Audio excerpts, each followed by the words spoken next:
आप सभी का अभिनंदन है। ये आम आदमी पार्टी कट्टर भ्रष्टाचारी पार्टी और दिल्ली के जो नेताओं ने कहा था कि ये बेवड़ी सरकार है, आज कहीं ना कहीं वो साबित हो रहा है।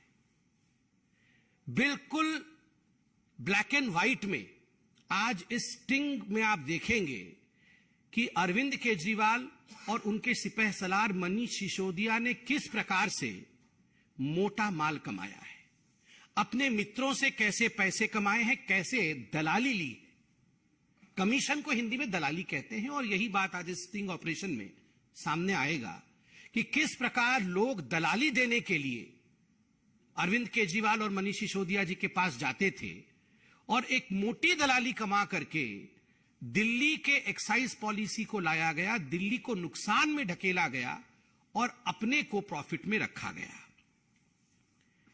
और ये सारा का सारा स्टिंग, जिसको अंग्रेजी में कहते हैं ना फ्रॉम द हॉर्सेज माउथ, उस व्यक्ति के मुंह से सुनेंगे जो व्यक्ति खुद मनीष सिसोदिया जी के हाथों में पैसा पकड़ाता था।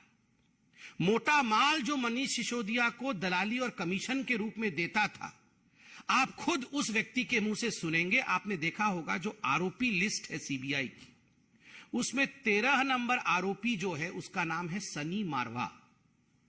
तो सनी मारवा के पिताजी हैं जिनका नाम है कुलविंदर मारवा, ये सब एक साथ काम करते हैं, एक ही कंपनी में डायरेक्टर इत्यादि है, बेटे पिता सब।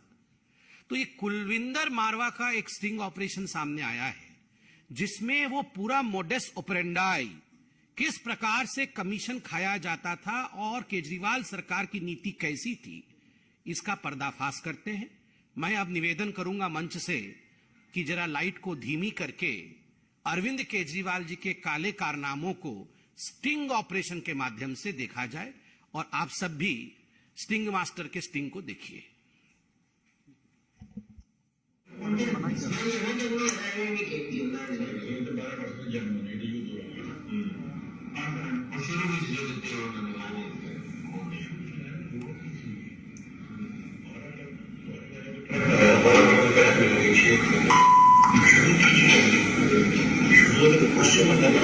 वैसे ध्यान देखो साढ़े 3 दिन के बड़े विचोले विचोले अंदर में जो दिखता है तो सीधे विचोले में दिखता है ना, सडन क्यों जाएंगे और सडन जो सेटल है 6%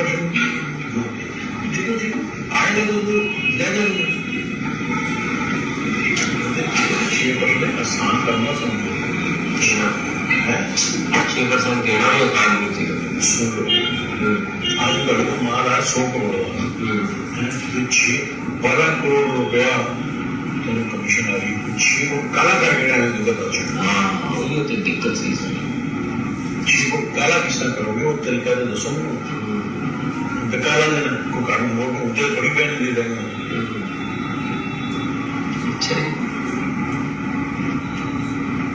भाई अगर कंपनी 2% या 12% कमीशन जीती किस तरह होगी? ढाल वगैरह ने दिल्ली लगा, पंजाब भी ले, जिला पंजाब ठीक है वो पिट्टे में नहीं पंजाब वाले जो शराब का काम करता था, क्योंकि ये सारे ठीक है। हाँ गलत नहीं तो हम लोग सारे लोग आगे। हाँ जी क्या जी, कौन है, कहाँ है जी, क्या हुआ जी, बताओ जी। मेरा बेटा यहाँ नहीं रहता, 2 साल अभी खाने करके ये बार नवाज तो लिखा है जी, मैं मिशन चाचा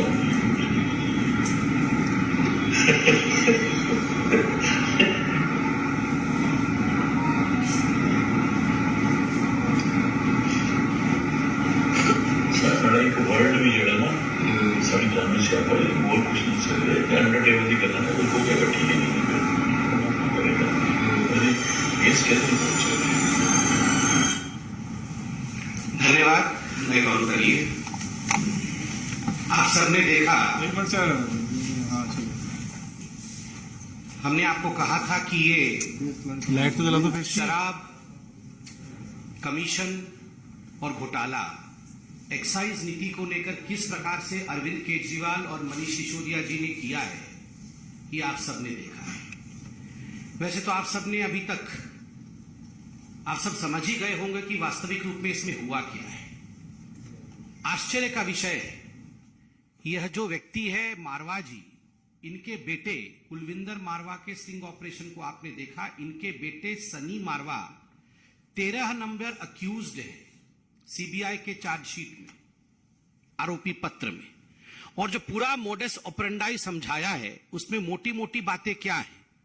नंबर 1, आप सोच के देखिए, 80% प्रॉफिट हमारा है, मतलब ठेकेदारों का। और जो मित्र हैं अरविंद केजरीवाल के, जो मित्र हैं मनीष सिसोदिया के, 80% प्रॉफिट उनका है। और राजस्व को केवल 10% मिलना है, बाकी सारा कुछ मित्रों को मिलना है। 1 रुपए के माल के अंदर 80 पैसे हमारे होते हैं, बस 20 पैसे का माल होता है। हमें फिक्स इतने पैसे दे दो, 20 का माल ले लो, जिसे मर्जी बेचो। पहले आप हमें अपना कमीशन दे दीजिए, हमें अपना पैसा दे दीजिए और 20 पैसे का माल उठा लीजिए। उसको आप 80 करके बेचिए। किसे बेचिए? चोरी करिए, उसको गलत तरीकों से बेचिए, इलीगल तरीके से बेचिए, 1 का 2 करिए, 1 का 1 फ्री करिए, हमें कोई मतलब नहीं है। जो करना है करिए, हमें अपने कमीशन से मतलब है। ये अरविंद केजरीवाल की सरकार की नीति रही है। ये प्रत्येक नागरिक का हृदय रो रहा है। जितने सवाल, जितने प्रश्न हम करते थे, उस सारे प्रश्नों का जवाब ये स्टिंग ने दे दिया है। और ये भी आज स्पष्ट हो गया कि जो रेवेन्यू दिल्ली सरकार को आता था, वो शराब व्यापारियों को क्यों दिया जाता था, क्योंकि वो पीछे से घूम करके इनके पास जाना होता था। आज दिल्ली के बच्चे कह रहे हैं कि मनीष अंकल, आपने हम सबको ढाल बनाकर दिल्ली को ऐसे लूट लिया। दिल्ली की महिलाएं, माताएं, बहनें कह रही हैं कि बेटा केजरीवाल, तुम अपना भोला भाला चेहरा दिखाकर इसके पीछे इतना बड़ा लुटेरा चेहरा रखे हुए थे। आज कच्ची कॉलोनियों के लोग क्या सोच रहे होंगे, जिनको टारगेट किया गया। इस स्टिंग में आया कि कच्ची कॉलोनियों में और ज्यादा बिक सकता है शराब, बेचो जितना बेच सकते हो। कच्ची कॉलोनियों के लोगों को, झुग्गी वालों को आप शराब के समंदर में डुबाना चाहते थे, लूटने के लिए दिल्ली को। तो अब समझ में आया है कि क्यों दिल्ली की ये दुर्दशा है, क्यों गलियां टूटी हैं, क्यों हवा प्रदूषित है, क्यों पानी जहरीला है। अब समझ में आ रहा है, दिल्ली समझ रही है। मैं बिल्कुल सहमत हूं आदेश गुप्ता जी से, संबित पात्रा जी से, और निश्चित रूप से ऐसे लोगों को अपने पद पे बने रहने का कोई अधिकार नहीं है। लेकिन हमारा मन यह भी कह रहा है कि सही मायने में दूध का दूध, शराब का शराब जारी है। चाहे जितनी भी कोशिश कर लो, जल्दी ही सिसोदिया और भ्रष्टाचारी गैंग के मुखिया अरविंद केजरीवाल की भी बारी है। बहुत बहुत धन्यवाद आदरणीय आदेश जी, मनोज जी। कोई सवाल हो तो आप लोग अवश्य पूछें। रवि जी,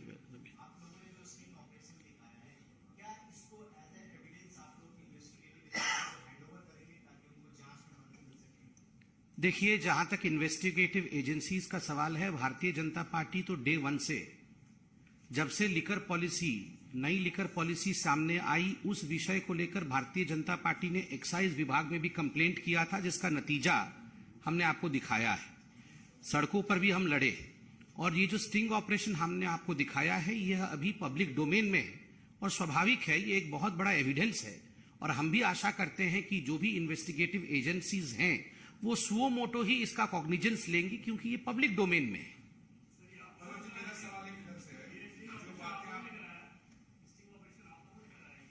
नहीं, ये तो पब्लिक डोमेन में है, ये तो आप लोगों के माध्यम से हमें पहुंचा है। मेरा सवाल आपसे है कि जो बातें आपने कही उसका क्या उसका तात्पर्य केजरीवाल से आप इस्तीफा मांगते हैं?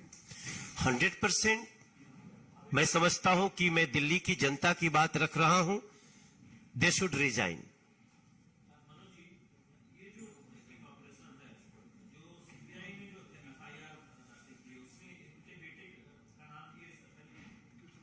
तेरह नंबर अक्यूज मैंने हाँ, बताया. 13 13 नंबर अक्यूज सनी मारवा इनका बेटा है.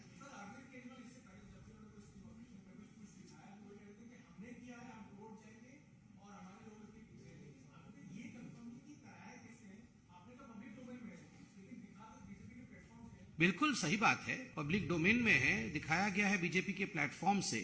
अब मारवा जी भी है, उनसे भी आप लोग पूछताछ करिए कि उनका है कि नहीं. पहले आम आदमी पार्टी डिनाई तो करे, फिर अगला जो कदम होगा वो हम उन्हें बताएंगे. पहले वो डिनाई तो करे, उनका डिनाइल नहीं आया अभी तक.